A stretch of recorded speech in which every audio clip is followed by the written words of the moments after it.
Good evening, everyone. Welcome to the Planning Committee this evening. Just would let you know this is being live streamed and also on the internet, and also being recorded, and will be published to the council website. So the committee acknowledges the Wadawurrung people as the traditional owners of the land, waterways and skies. We pay our respects to their elders past and present and emerging. We acknowledge all Aboriginal and Torres Strait Islander people who are part of the Greater Geelong community today.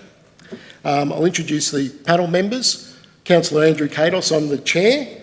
We have Councillor Stretch Contel, Mayor, Councillor Rowan Story, Councillor Anthony Aitken, we have Councillor Ron Nelson and Councillor Eddie Contel present.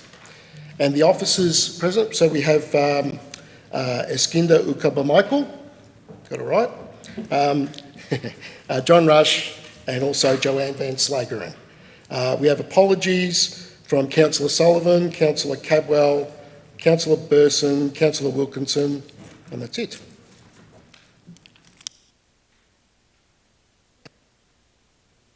So, forgot the last one. So declarations, any conflicts of interest from any of the councillors?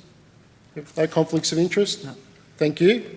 And we'll just have to confirm the minutes of the previous meeting, so that the minutes of the Planning Committee held on the 27th of March 2025 be confirmed.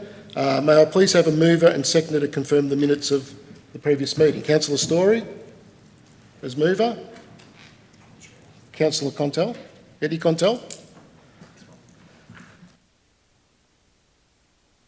All those in favour? Against? That is carried. The procedure for the meeting this evening, the council officer, being Eskinda, will present a summary of the written report to the committee. The panel may ask questions of Eskinda, the council officers. Objectors or submitters will detail their concerns to the committee, or their concerns or their non-concerns, if you like.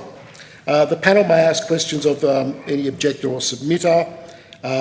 The applicant will detail their application and respond to any objector submitted concerns to the committee. There's a 10-minute time limit for that to take place. Objectors have a 3-minute time limit. The panel will also ask questions of the applicant, and then the panel will further discuss the application and make a decision. It should be noted that the decision of this committee is a final decision of council, acting under delegated authority. If anyone is aggrieved by the decision of this committee, they may appeal to the Victorian Civil and Administrative Tribunal in Melbourne, and our staff can assist with this process during office hours. So I'd like to call upon Eskinda, as a planning officer, to provide a summary of the application.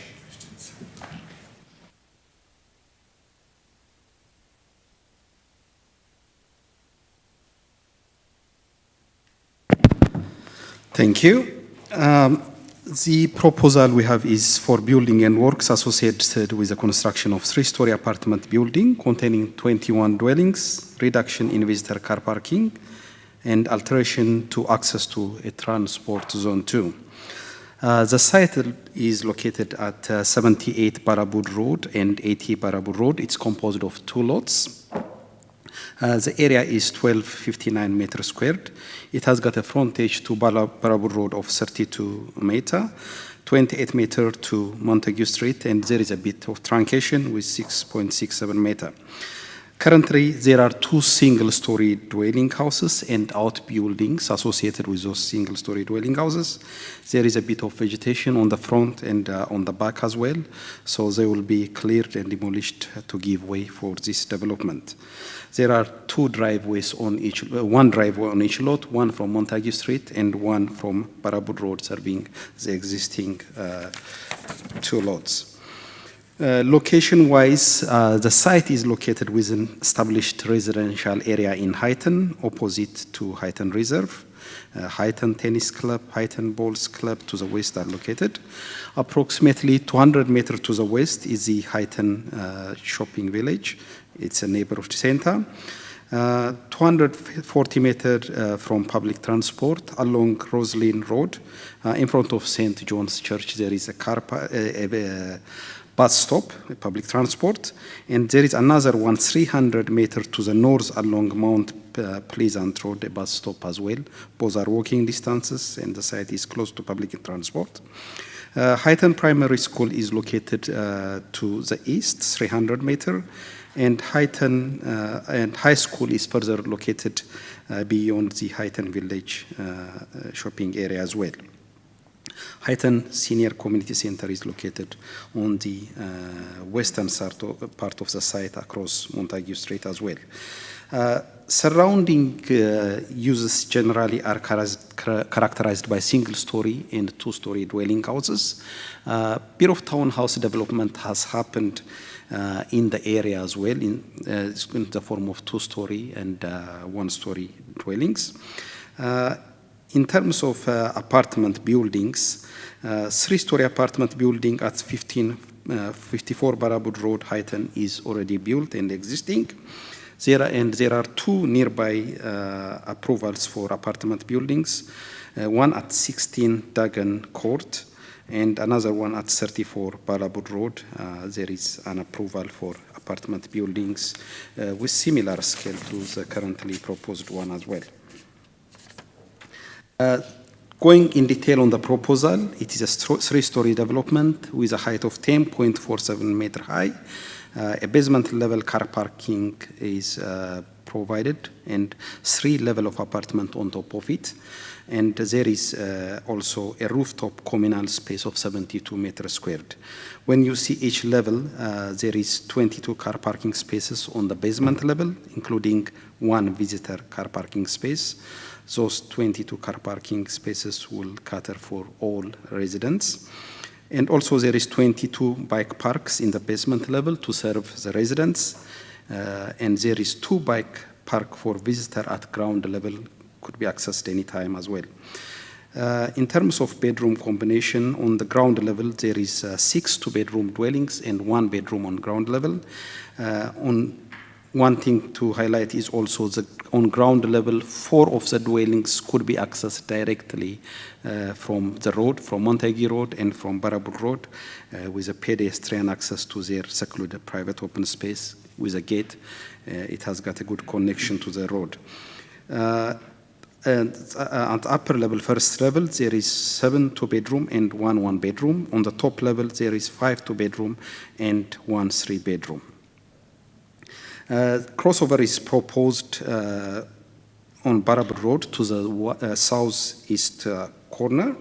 There is sufficient landscaping area proposed along Barrabool Road and also on Montague Street. Side setback, there is 2.5 meter side setback from the east. The basement is well set back from the east as well, so there is a deep landscaping area which allows landscaping. And to the north, there is a 3 meter as well landscaping area.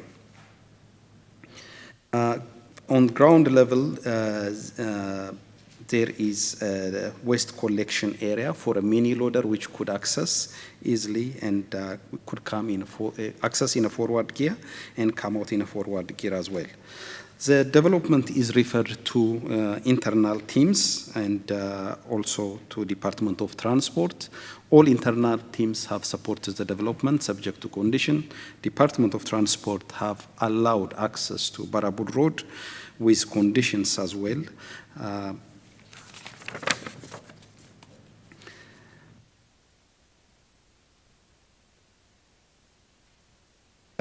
When we go to the assessment, the application is assessed against relevant planning scheme policy, municipal planning strategies, zone overlays, particular provisions which include car parking, and of the greater Geelong planning scheme. And also it is assessed against the objection lodged against the proposal as well. When you see the zone is General Residential Zone 4, Zone Schedule 4. That Schedule 4 is located in Highton Shopping Center Increased Housing Diversity Area, which I will describe in detail on the policy section.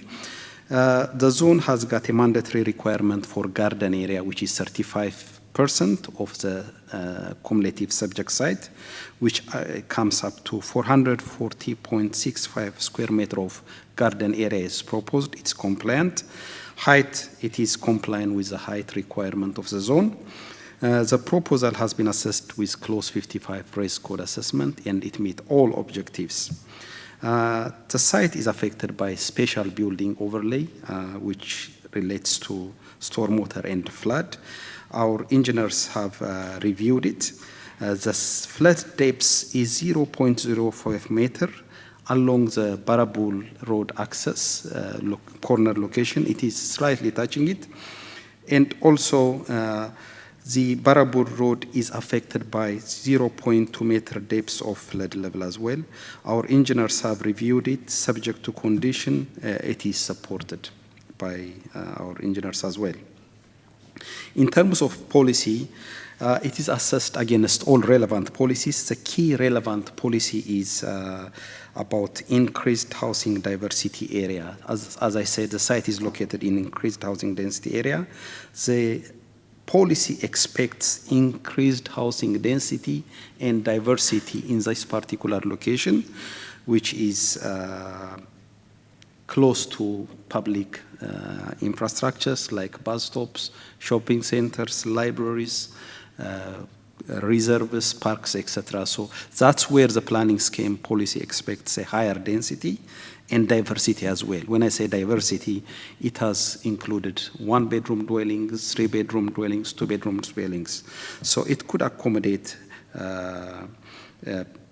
it could create a good opportunity for downsizing in general, for Geelong in general. So good quality products, you could downsize without losing quality of living. So it is the design and the amenities provided, which includes communal open space and all car parking.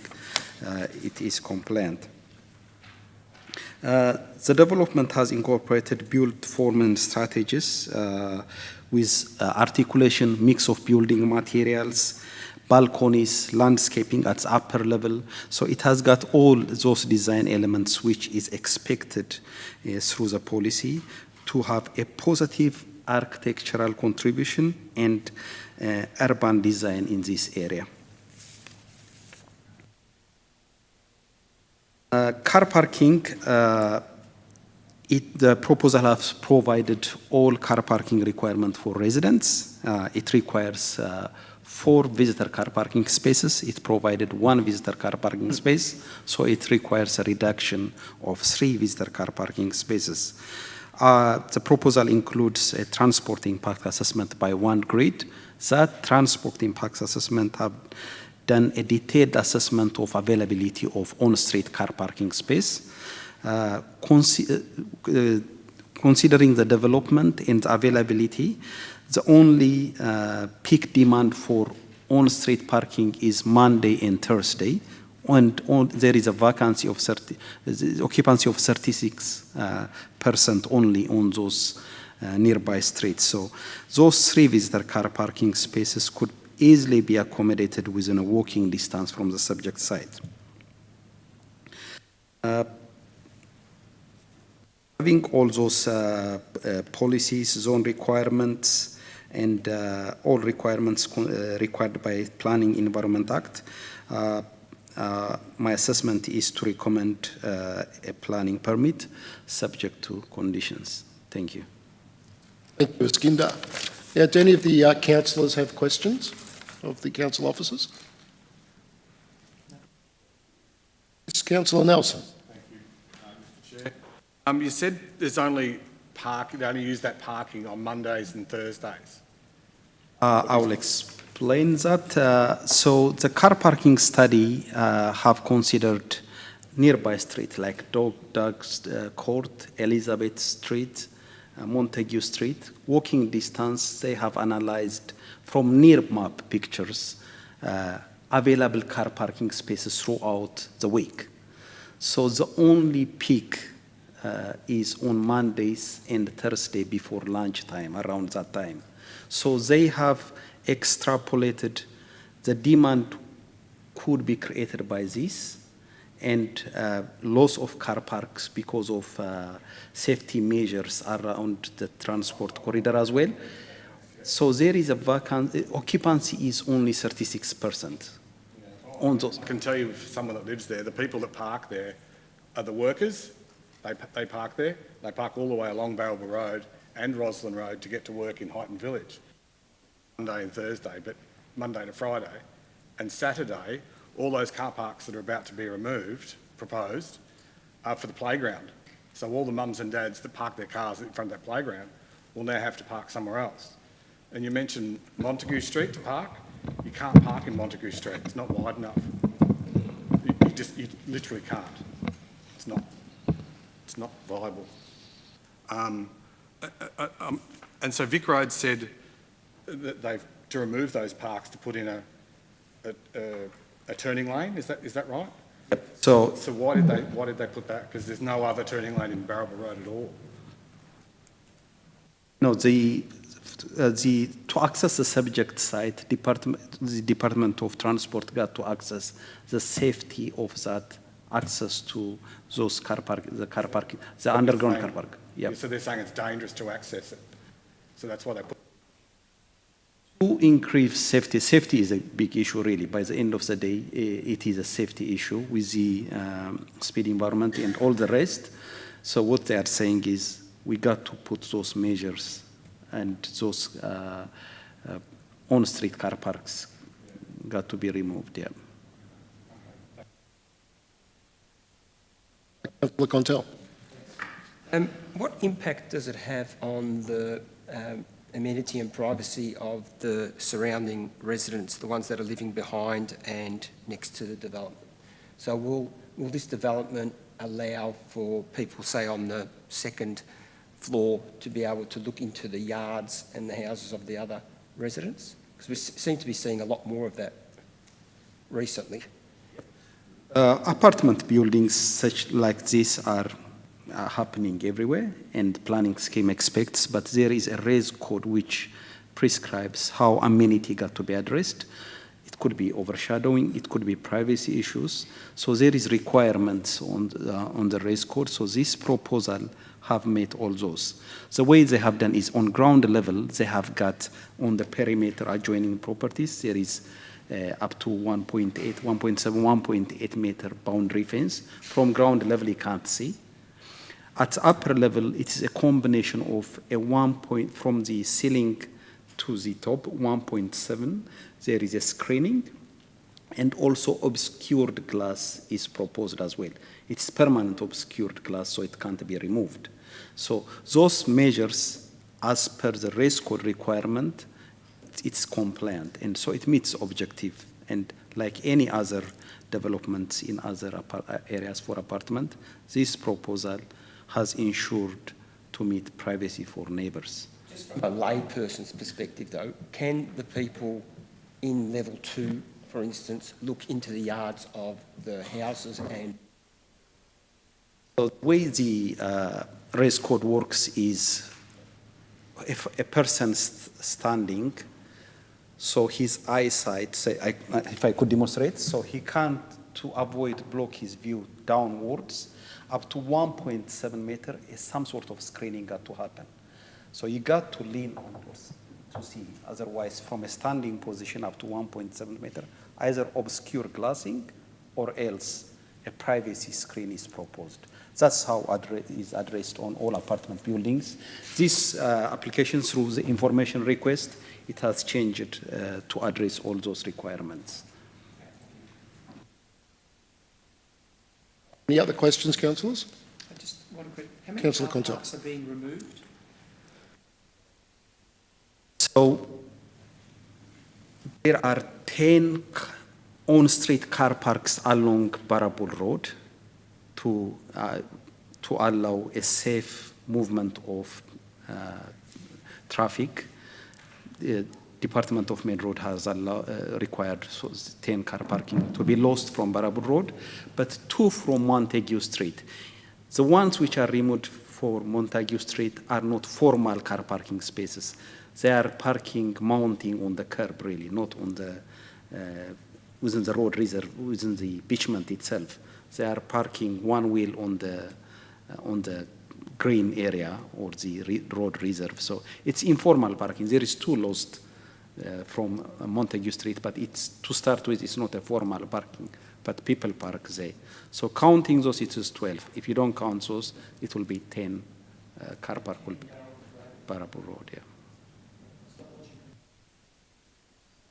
Because they have to put a turning lane in there because it's so, Barrabool Road's what's it called? It's called a...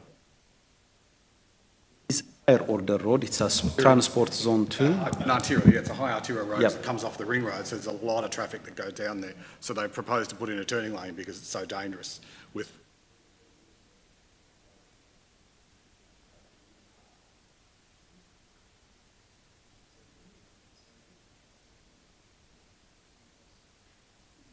Residents in Montague Street get compensated as well for removal? In terms of the road, I can answer that if you like, councillor. No, you don't get compensation, is probably the short answer. However, the road is road reserve managed by the Department of Transport, so it's effectively their land, so there's no compensation in that terms. In terms of Montague, that becomes a local street, so that is our land, but there's no compensation as part of this. What there is at the moment on Montague is you do have currently a driveway accessing at the rear, so therefore that will be removed as well. So that driveway will allow access to one car parking space, which is right at the back of the current property that's on the corner.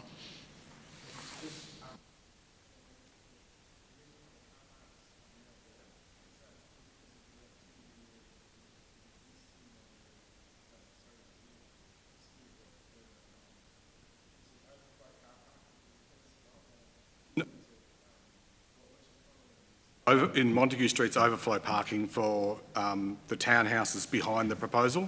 So there's, do you know how many are behind there? There's like 30 townhouses behind there. I'm guessing it's 30. So there's a On the lot west of side, there is overflow parking behind there. So that's what Councillor Cantel was talking about, the overlooking into all those units behind this proposal. And it's 1.7 metres tall, will be able to look over every single unit behind it.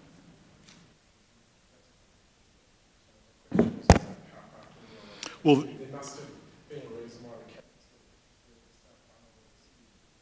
their visitors for those units would be parking there, the units that are there now. So they'll lose that amenity.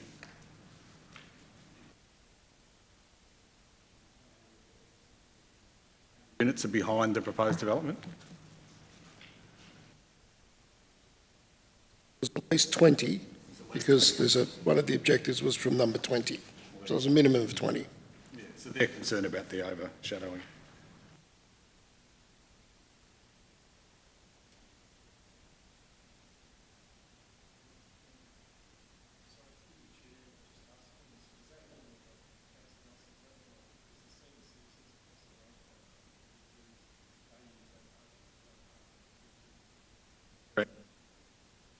Montague Street's a very narrow road.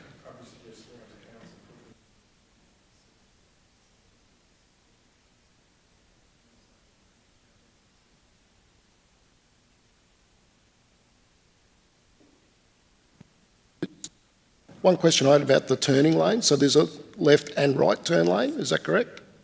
Is there a right-hand turn lane? So if you're heading westbound, is there a right-hand turn lane?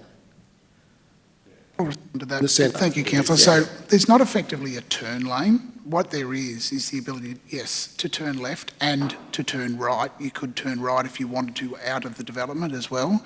By removing and putting restrictions that there's no parking on the side does allow effectively like a turn lane that you can get into that area and a car can go past you on that sort of way. So there's no additional roadworks to create a turn lane. It is just a wider access that is allowing cars to come into and out of it, and they can turn left and right. Okay, is it sign marked or is it just plain? Is it lines on the road so it's clear? Barrabool Road. On Barrabool Road? Yeah, they'll have to consult with the Department of Transport with that. It's one of their conditions. The Department of Transport has fully supported the application, and then when it gets down, it's a good question, but the detailed design would be to their satisfaction to make sure it's safe.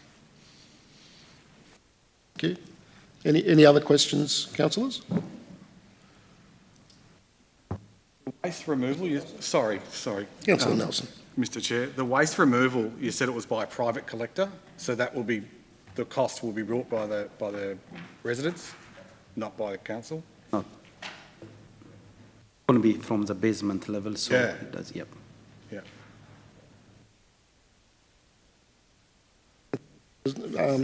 No further questions, councillors? Everyone satisfied? Thank you. So normally now we would have the objectors speak, but there's none here tonight. But just one thing I'll put on the record, Seren Ogden did email a objection which has been circulated to all councillors to read, okay? Just put that on the record, that's been done. Just on that, Mr Chair. Yes, Councillor Nelson. I note there's a list of supporters. Yep. Do you know what or should we ask the officers, what the supporters were supportive of? What their statement was?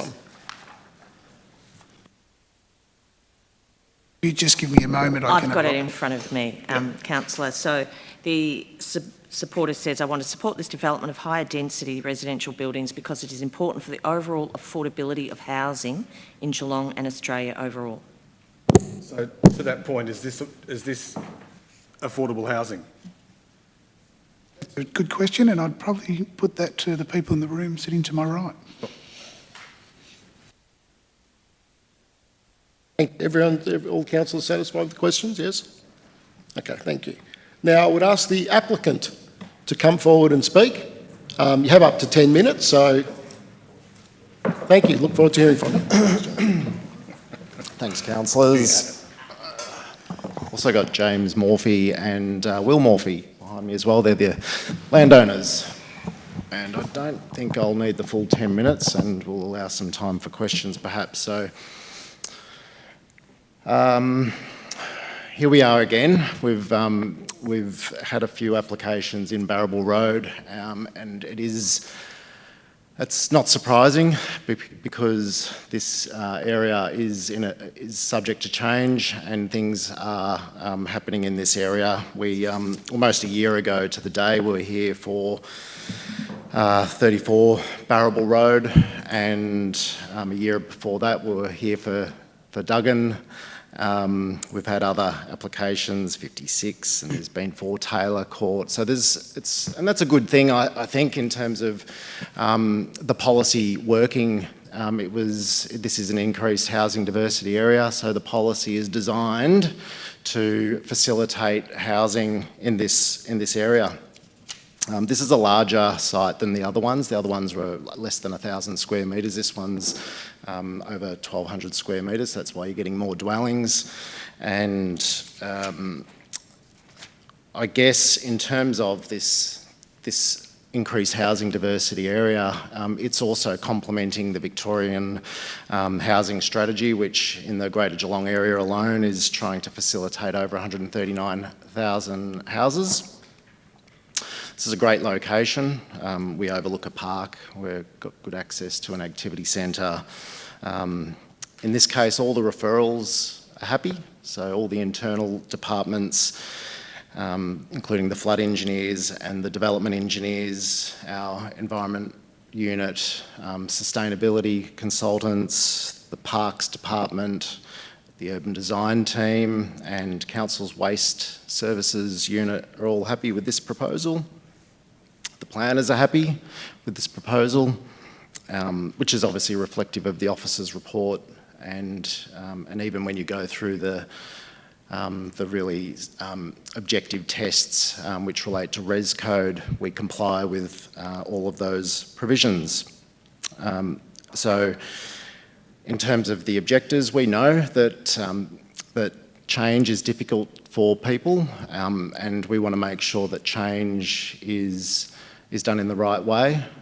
We want to make sure that the change doesn't impact on people's amenity and their lifestyle, but it is inevitable, particularly in these types of areas where the policy is directly encouraging this type of development. We've done everything right in terms of engaging high-end architects, being Watson Young.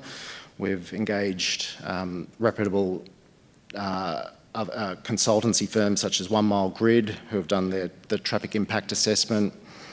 We've done a sustainability design assessment. We've prepared green travel plans, waste management plans, town planning and arboricultural assessments. And when you weigh all of those assessments up and the conclusions contained therein, we've got an extremely high level of compliance.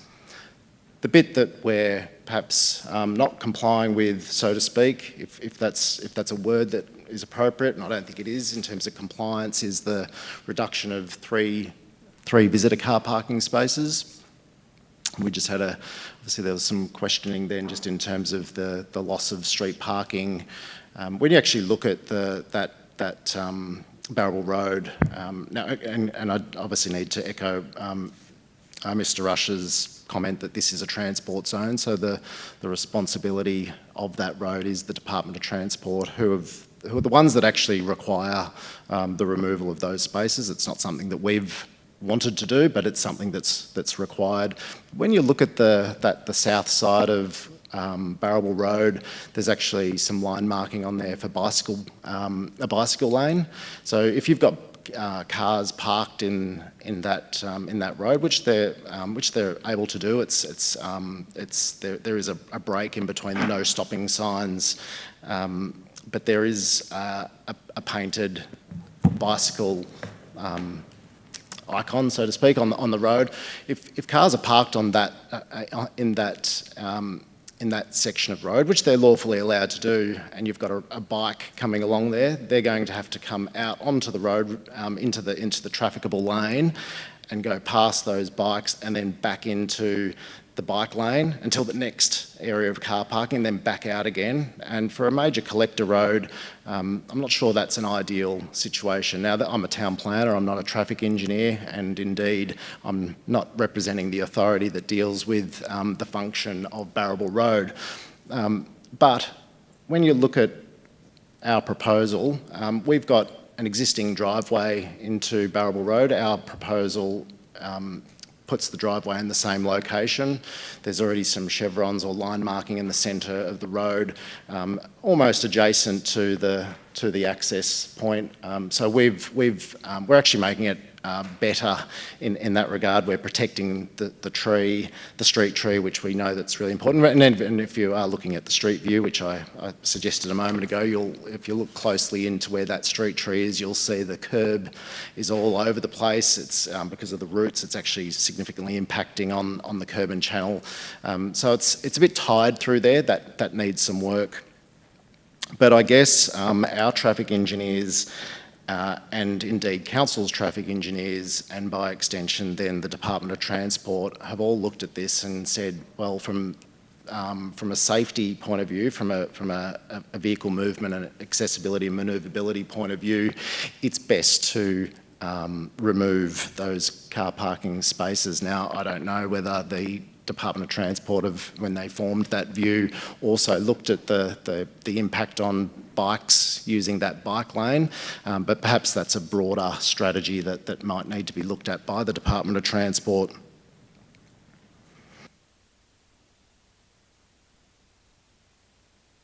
Importantly, so we comply with all of the car parking requirements that we're supposed to have. All of the apartments have the required number of spaces, and there is one visitor space on site in the basement.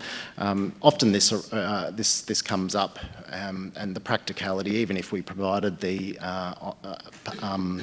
the visitor spaces on site. In reality, they're just not used because of the nature of the use of a basement. Normally they're a swipe card system and they're locked, so unless they've got access to a swipe card, it's typically not required. I did note that on the in the recommendation by the officers, there's a condition that refers to the provision of a no stopping sign to the west of our driveway, and by extension, or that condition would perhaps result in the removal of another on-street parking space.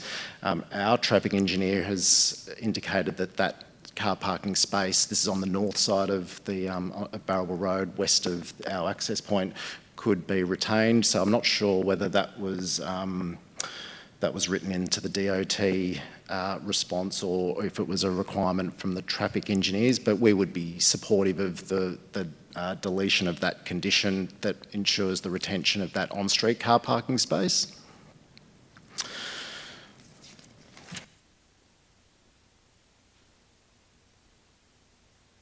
I really don't have too much more to add.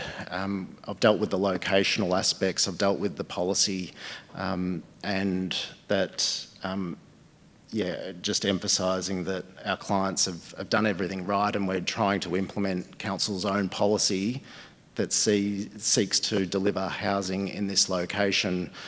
The other applications that were presented before this planning committee over the last few years resulted in the issue of a notice of decision, and they weren't appealed to the tribunal.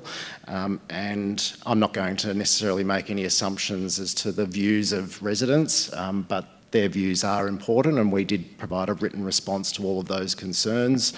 But perhaps it could be assumed that the fact that no one's here this evening is that perhaps there is some sort of acceptance that good development like this is accepted, and I think that's something that this council should also embrace and implement its own policy. So I will just perhaps ask if James wanted to add anything or before I close this submission. Did you want to add anything, James? Did you want to add anything to that? Yeah, look, Just come forward.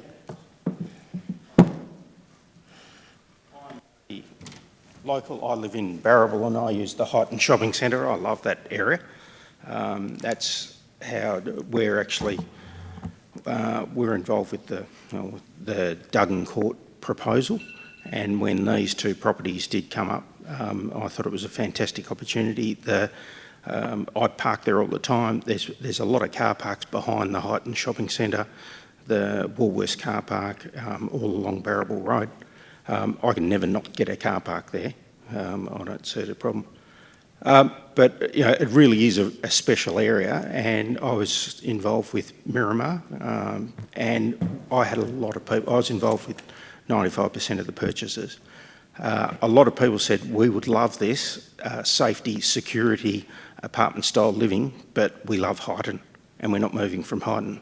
And that's, when I love Highton too, so I thought we could give the downsizers the opportunity to have fantastic amenity in that area and a really good product. And someone mentioned affordable. Anything outside Melbourne is affordable. It's there. And also with my developments in Mercer Street, I'm amazed that with there we were actually pushed by the council it was by the state government actually, to reduce the number of car parks as much as possible below what we wanted to have. And now it seems to be the other way. The idea with this proposal is it's only, 150 metres from Highton Shopping Centre. The idea is people to go there, stay there. It's 22 apartments, it's 21 apartments, 21 families who can then walk down the road. They don't need to get in a car to go down the road. So the movement in and out of this building will be good. And it's a quality product. It's we looked at all around Victoria for quality products that would mix in with this community and really actually set a standard. I'd live there. it's fantastic. I think it's really going to set the bar for Highton and raise it up a bit. All right, thank you. Now, do any of the councillors have questions? Perhaps if you would like to come back up, Marshall.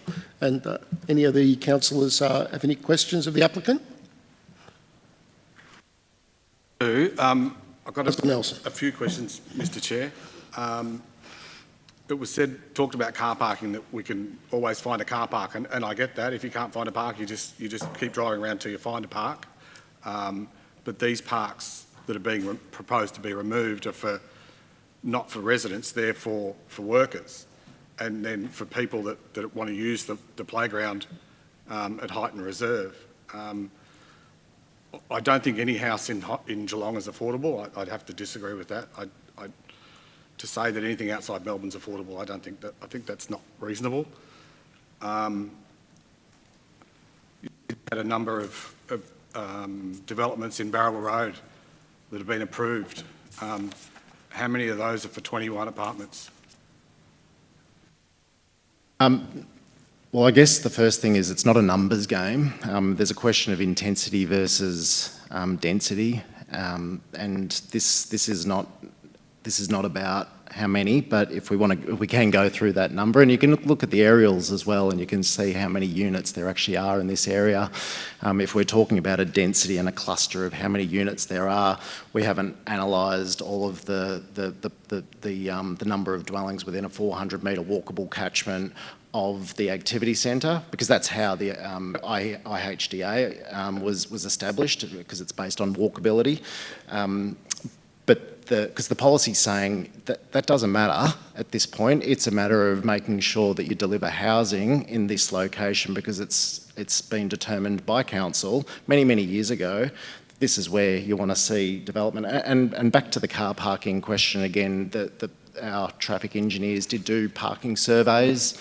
And there was within that study area, there was roughly, I think it was something like 89 car parking spaces, and then there was a survey of those of the spaces during certain hours and days, and it was determined that it was roughly about a 28%, or we'll call it 30% occupancy rate. So there was never a point in time that it was 100%. 100% occupied. Now, perhaps sometime in the future, when we see more increased density in these areas and in the other increased housing diversity areas, it's at that point we need to have a close look at, availability, supply, making sure that each individual development provides its car parking on site, as this proposal does. And obviously make sure that the safety of the cars using these roads is paramount. And that's again, and I would have thought that perhaps the department didn't want to just remove car parking spaces for the sake of it. It's done purely for safety reasons. It's unfortunate. If we could keep the car parking spaces, then great. Now, maybe there's a point in time, as we've seen in other areas, there's a need to put indented car parking along these collector roads, and make sure that we've got. And I mentioned before about the bicycle lane. We need to facilitate the bicycle movements in these areas. So that's, as I said, that's another strategy. But I'm not sure if that answers the question. So we haven't undertaken analysis of all the individual dwellings, but our traffic engineers did look at the availability and the impact as a result of this particular development, and it's their conclusion, which has been accepted obviously by council's traffic engineers and DOT, that it's acceptable. I can't speak for the future. And the 21 proposed apartments, and you said there's other developments along the Barrabool Road. How many of those developments along Barrabool Road are there that are 3 stories? Local amenity. Yeah, and that's that intensity versus density question that I mentioned, and they're two different things, because you've got obviously the density will result in people and movement of traffic, and then you've got a character question. Totally different conversation. So if you look at 16 Duggan, that was issued for 9 dwellings on 700 square metres, and you've got 34 Barrabool Road, that was for 10 dwellings.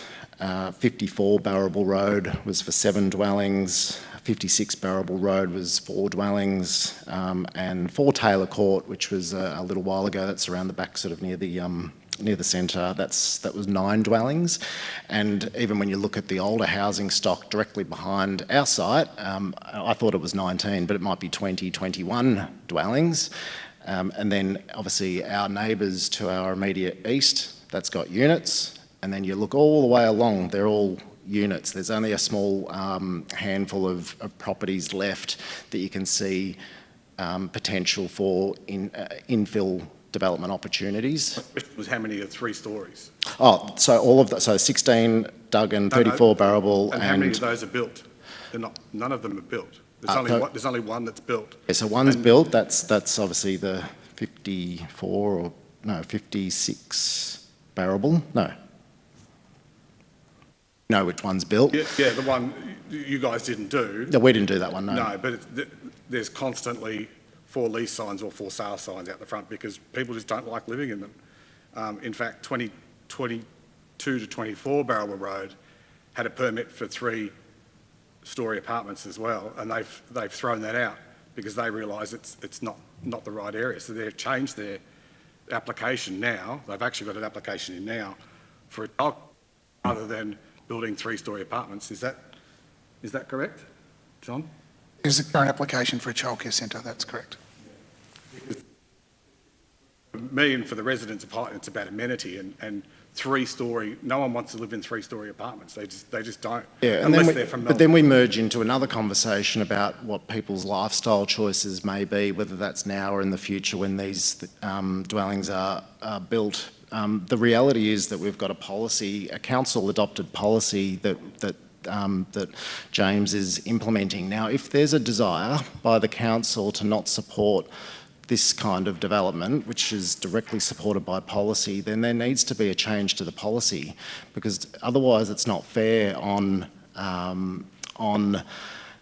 anyone, including the council, including to deliver. I mentioned before, and we can't ignore the need to deliver housing in a housing crisis, and the state government's direction to deliver over 139,000 houses. Now, where do you put them? And the policy is saying you put them here. You put them in these locations and in central Geelong. If the council, as a collective body, don't want to see this type of development in this particular area, then there needs to be a review of the policy. And now that's obviously up to you guys. But at the moment, right here, right now, our client can't be criticised for delivering a development that is directly in line with the policy. I'm elected by the community, and I'm just saying what the community is saying to me. This is my community. This is where I live. And that's what they're saying to me. They said they couldn't come tonight because it's a public holiday. They tried to meet with the developer and the developer refused. So they did try to meet with the developer, and the developer only sent an email out. This was what residents have told me, and this is what it says in here. So they couldn't come tonight because tomorrow's a public holiday. That's why they said they couldn't come.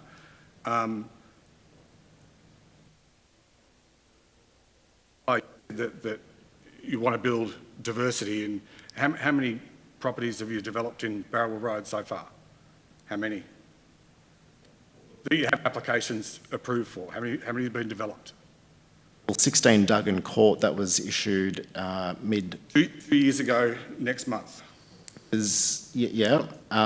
Built yet? So that came before this, 16 Duggan came before this committee in March 24. And no, it hasn't been built yet, of course, with that one. Now, I don't know what the timing is. There's a long lead-up time to actually start implementing works. Now, James might be able to help in terms of the timing for commencement. The tenants moved out last week, and I anticipate. I can't speak on behalf of 34 Barrabool, different owner. That was issued in July 2024. But yeah, so the timeframes don't know. I'm just speaking on behalf of my residents, that's all. I'm not course, yeah. For development, I am, but as long as it's appropriate and in the right place. And that's the critical point here. So when asked the question, is this appropriate? Because you don't get to, this is a tough one, you don't get to ask whether an alternate development is more appropriate, whether it should be two-storey. You have to answer the question, is this proposal appropriate? And to do that, obviously, and obviously I'm not telling you what you should and shouldn't do, except that the way to do it is you balance the policies and you balance the compliance with Res Code. And when you've got a proposal before you that has overwhelming compliance, we're not dealing with something where we've sought setback reductions and we've got overlooking constraints and that it floods and that you've got internal units saying they don't want to support it. We don't have any of that here. So these are all the I guess, things that you have to then go, okay, well, yes, this is an appropriate development. You do have overlooking issues and you do have flooding issues. It's in a flood overlay. So there's a special building overlay which so in the officer's report you'll see it's a very, very small part of the site just along the front, which is not uncommon. It's an urban floodway control, and relates to the council stormwater system and the ability, so when you've got overland flows and that. But that's not a problem here because it's been it's been assessed by council's flood engineers. And in terms of the overlooking, there is an overlooking diagram in the plans because we've got a plan to box, and there is a cross section that's been shown that shows that overlooking is prevented. But we accept the amended plans condition. Perhaps it might be maybe it needs to be raised maybe that much, but fundamentally it complies. To me, that's because they invited me to their home and I had to stand there and look up in their backyards. That's what they've said to me. Yeah, and that's the thing, and the big thing will be, well, how do you reconcile change, and particularly when they're looking at something that, or they're perceiving something that's currently not there, and they don't want that, and I understand it. I mean, having I live in an area where I've had units built around me, and if I had the choice, would I prefer that they're not there? Maybe. But if I'm not impacted, and I obviously understand how policy works, I'm not going to stop it. I can't stop it, and it's inappropriate for me to try.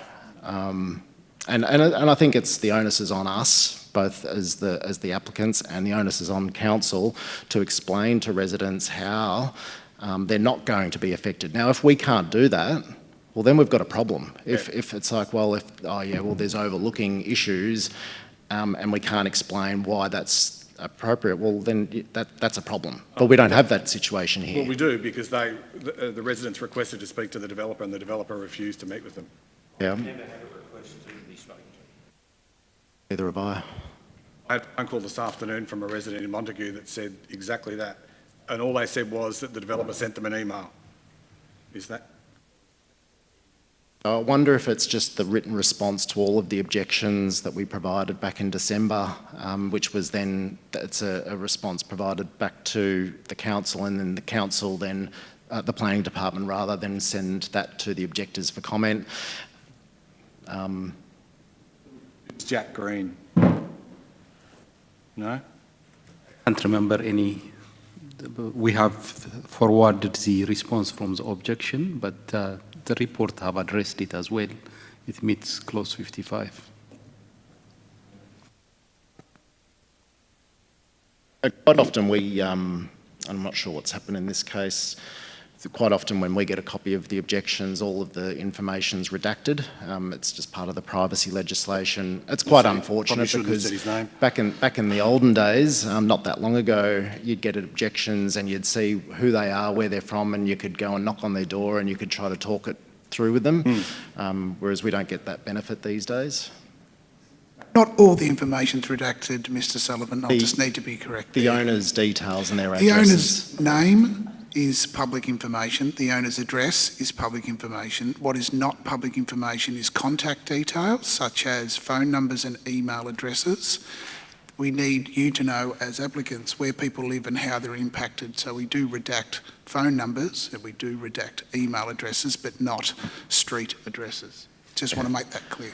And quite often, you know, when you've got quite a number of objections, as in this case, it makes it hard to decide whether we contact objectors individually, or do we just provide generic responses? The planning department offer an opportunity to have consultation meetings. Often we embrace that, other times we go down the path of just providing written responses.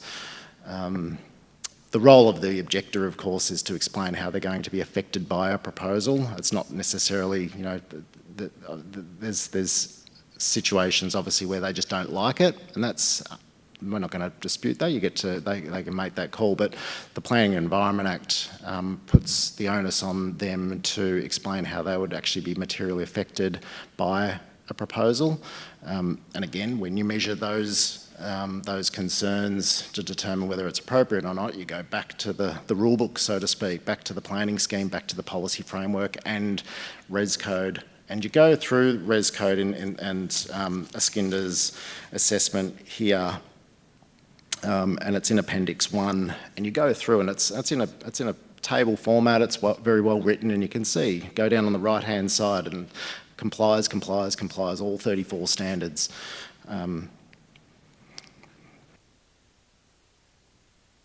Councillor Contel. Look, thanks for answering all those questions. I think by and large you've answered everything, but I'm going to ask the question all the same because I feel compelled to, given some of the communication I've had with residents and some of the experience, lived experience that I've seen in Geelong. What would you say to those that tell us, those residents that tell us that this development will actually be life-changing for them, those that live around it? It'll be life-changing in terms of privacy because of the overlooking. The res code aside, which was explained very well, that's what the residents are talking to us about. And I don't think we could ignore the fact that they're probably right. There will be, from the terrace, if nothing else, and levels 2 and 3, privacy intrusion into those that are living around it. And we see that in and around Geelong with other developments of similar nature. And that's what we're faced with. They're the questions that we get from the residents. So, yeah, I worked in local government for over 20 years as well, including over 10 years with this great council, including in a senior role in the statutory planning department. I've sat on decision-making committees as well, back when it used to be a development hearings panel, and I've sat on planning committees with the Surf Coast Shire. Been to VCAT many times, and in answer to your question, I think it's a matter of being fair and honest to the people that have raised the concerns and making sure that they clearly understand what the assessment criteria is and how things are assessed. It's one thing for someone to say that you know, they're concerned about overlooking, and if that's the case, well, it's a matter of making sure that they clearly understand the provision. And I know you said res code aside, but it's not necessarily res code aside. It's making sure that they clearly understand what res code actually means and how the 9-metre rule and the 45-degree angle and how if you're sitting on a balcony and a 1.7, all of the technical detail. Now, if they don't understand it, it's incumbent upon us and this council to make sure that they do understand it, because that is the line in the sand of what's deemed to be acceptable or not. And you may be familiar with the recent changes to the planning scheme, where there are now deemed to comply provisions that, and some of those provisions relate to overlooking and setbacks. And if you comply with the standard, you're deemed to comply. That's it. There's no further conversation. Now, that's not to say that people might not still contact you and raise those concerns, but it's really important to make sure that then you're armed with that response to be able to explain to them what it means, what compliance actually means. Because otherwise, if we give them the wrong, if we give them perhaps false hopes or some sort of opinion, or a personal opinion that, you know, by agreeing with them. I don't think that's fair. Yeah, I guess my role when I was in council and indeed now running my own business for 10 years, I make sure that, yeah, I work hard at explaining what those, what the controls are and whether we comply or not. And if we don't comply, then we need to justify it. And in this case, we haven't really had to, because we do comply, save for, as I said, the car parking aspect, and that's why we then engaged expert traffic engineers to do that additional work and do parking surveys. But I'm not going to go back over the car parking matter again. Has that answered the question, councillor? So was it, look, I wasn't looking for a solution. How do you I asked do it? Because I felt compelled to ask it, because it's what has been asked of me, and it is what I have seen and experienced in Geelong over the last 5 or 6 years. There's some really great guidelines out there as well in terms of how you assess and what those things are. Now, maybe it's making sure that we're able to provide residents with a copy of those assessment criteria, the assessment guidelines, to make sure they understand it. And if they don't understand it, well, maybe we need to explain it again, or maybe we need to... The challenge is that the guidelines may be appropriate, and a lot of the developments, I assume, do comply, otherwise they wouldn't have got planning approval or building approval. The outcome, physically the outcome, is not a great outcome often for the residents that live in and around these developments. Once the finished product's there, I'm just giving it to you as and that's perception, perception, of course, isn't it? And, no, it's an observation when you stand in that person's backyard and that development's there, and they've got the neighbour now looking into their backyard. It's not a nice experience for them. 100% agree. And it's life-changing, because it wasn't like that 12 months before. So that's all I'm saying.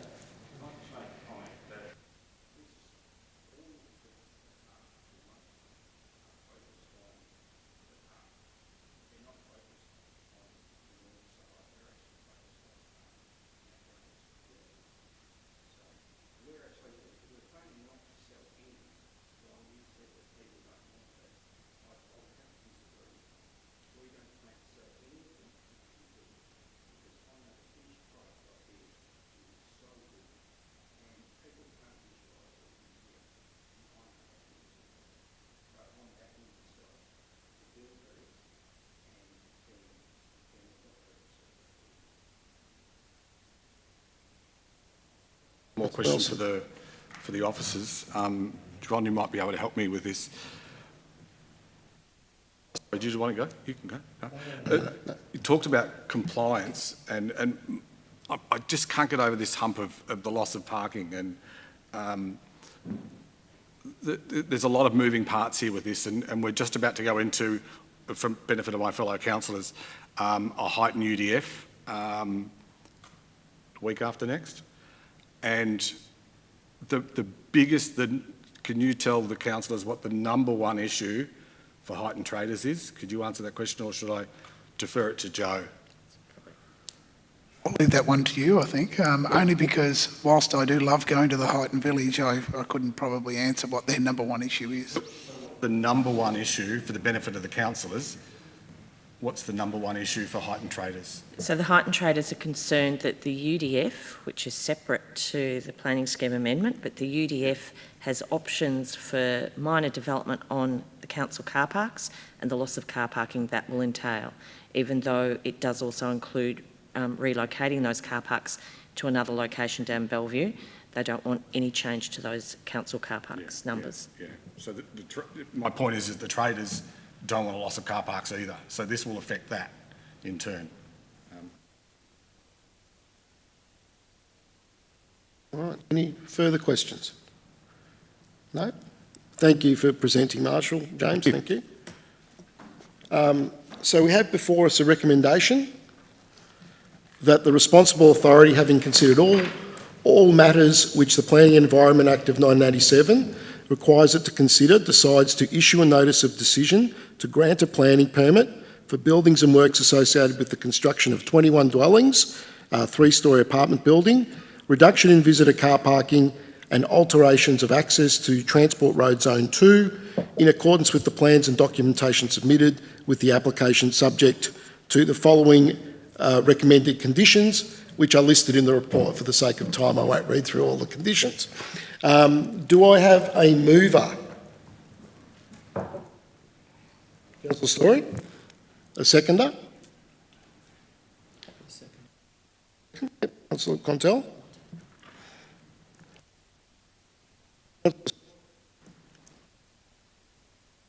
Thank you, Mr Chair, and thank you to the officers for their clear exposition of this particular application. And I'd like to thank the people attending for their clear exposition and the time they've taken to come here. As a relatively new member of council, I'm impressed at the effort put into these planning applications by the officers and the clarity of their exposition and the material that we're presented to consider the application. I'm aware, as a representative of a particular ward, that the members and the constituents in those wards have particular interests, and they see us as ward councillors as people to whom they can turn to get support and register their concerns. I'm also aware that as a councillor of the City of Greater Geelong, under the Local Government Act, I'm required to act in the best interest of the municipality as a whole. So balancing those two requirements, being a ward councillor and being a councillor of the City of Greater Geelong, it's my belief and understanding that what I've been presented with tonight meets all of the relevant requirements and is for the benefit of the City of Greater Geelong and the municipality as a whole. Thank you. Thank you, Councillor Story. Councillor, Mayor Contel as seconder. Yeah, thank you, Councillor Caddis. I commend Councillor Nelson for articulating the views of the residents, because without that we wouldn't have heard that alternative view. Because what does surprise me is that if there were the 31 objectors, why not so much as one was here, which for me carries a lot of weight. And Mr Sullivan mentioned that perhaps that's because they've accepted that it's going to get through and that it's not too bad a development. I mean, I can't say what they think because they're not here. So the fact that they're not here speaks volumes to me that they're not that invested in their objections, because whilst I'm only recently elected, but I was on council for 17 years before, I've never seen a situation where there's been 30 objectors and not one could make it. And the fact that there's a public holiday tomorrow is irrelevant to me because I'm here and today's not a public holiday. So I'm working, and I'm working tomorrow and on Saturday. And if I was an objector, I would be here. I would not go on my holiday, because this is not as if we just gave them 24 hours notice. This has been here quite some time. But it was great for Councillor Nelson to do the fight, and unfortunately he was the only person boxing in the ring on his own. He did a great job, so I hope the residents who got any objections appreciate that, so that you did a great job. But for me, as was mentioned, this development is in the appropriate zone. We've heard from the state government that the City of Greater Geelong needs to facilitate the development of 128,600 homes in this medium future. Now, these zones have been set aside to encourage this type of development, so we can't criticise the owners for putting this project forward. I've been trying to encourage the planning department to be more user-friendly, let's say. I want the city to be seen that it's open for business, and that if developments comply, then who are we to stand back in relation to developments that comply? Now, this one complies other than for a couple of car parking spaces. And as Mr Marshall pointed out, developments now are deemed to comply. So, and once they've done that, the grounds for appeal to VCAT are virtually zero. So we could knock this back on the basis to say we're standing up for the residents, even though they're not here, and the developer will take this to VCAT and it'll get through. But I think we've got to, if we're fair income about being open for business and, you know, getting the job done. And if a development comes forward and it's in the road zone and it complies in all instances, then I feel compelled to support it, even though I understand that residents will feel change, as Councillor Contel mentioned. But there's going to be a lot of change that's coming through this city because of the Vic plan, because 60% of those 128,600 homes, the state government has an expectation that they're going to be developed in exactly these zones that we're looking at today. So this is just the tip of the iceberg. This is going to become the new norm, and we're going to see much, much more of this urban infill. For better or worse, the population of Geelong is heading towards 500,000, and urban infill is going to play a significant role in that. From a selfish point of view as well, from an economic development perspective, it's going to create jobs at a time when we need jobs created in this town. And if the developer is true to his word, he's got the financial means and the passion to develop this site.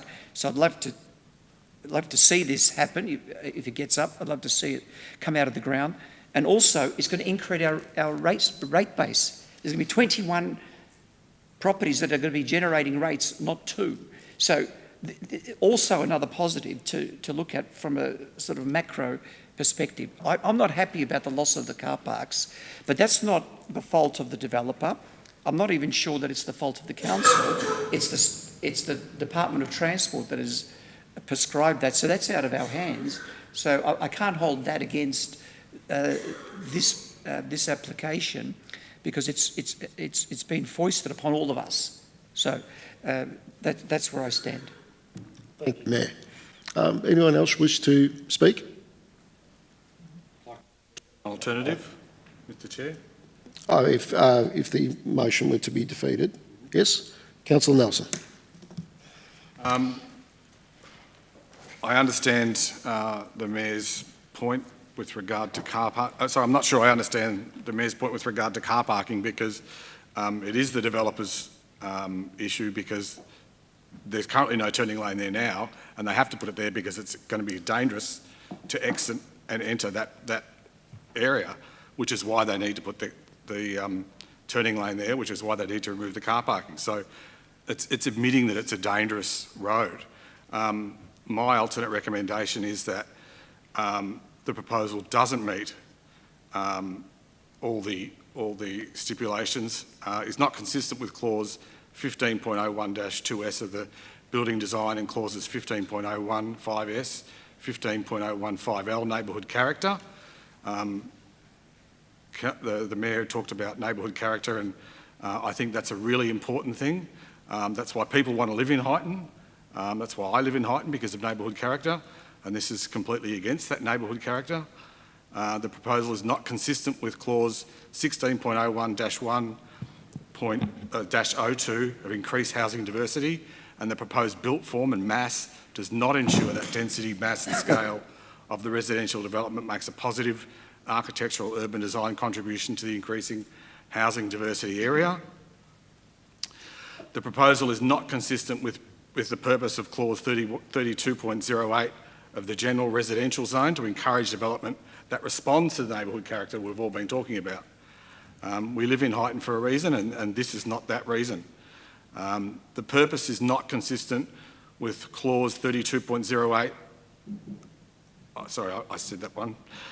The proposal fails to adequately respond to objectives in clause 55, including neighbourhood character objective, residential policy objective, daylight to new windows objective, solar access to open space objective, front fence objective, energy efficient objective, and the windows objective, which were most of the things that the objectors brought up.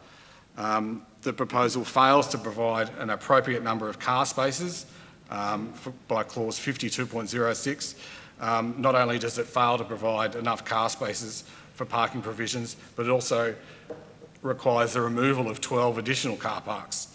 The proposal is not consistent with clause 65 of the Greater Planning Scheme in order for the orderly planning of the area, the effect of the amenity of the area, and the density and the proposed development. Thank you, Mr Chair. Thank you, Councillor Nelson. Any other councillors wish to speak? One's done. Thank you. All right. As the councillors are speaking, I will put the recommendation to the vote. All those in favour?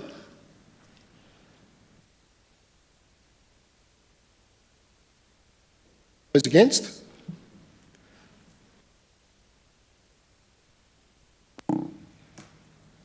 The motion is defeated. So we need to have an alternate motion moved. The alternate motion. I move Councillor that. Nelson.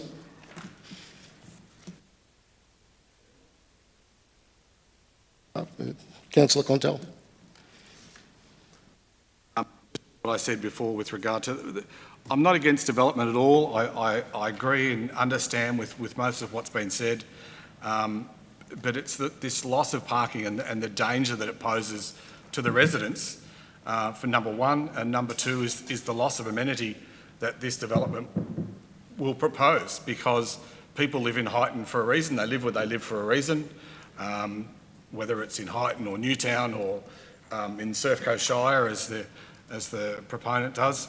And we live there because we love living there, and this goes against that. And that's why I feel I can't support it. Thank you, Councillor Nelson. Councillor Contel. Second. But I think everything's been articulated in terms of the objections from Councillor Nelson's perspective. He's the ward councillor. He's got the best position on that, and very similar comments were made to me by a number of residents as well. Thank you, Councillor Contel. No one else wishes to speak on the alternate motion? Well, I'll put that alternate motion as read by Councillor Nelson to the vote. Those in favour? Those against? Motion is carried. Thank you. Thank you for attending. This now concludes the consideration for this evening, and I call the meeting closed at 7:15 p.m. Thank you everyone for attending.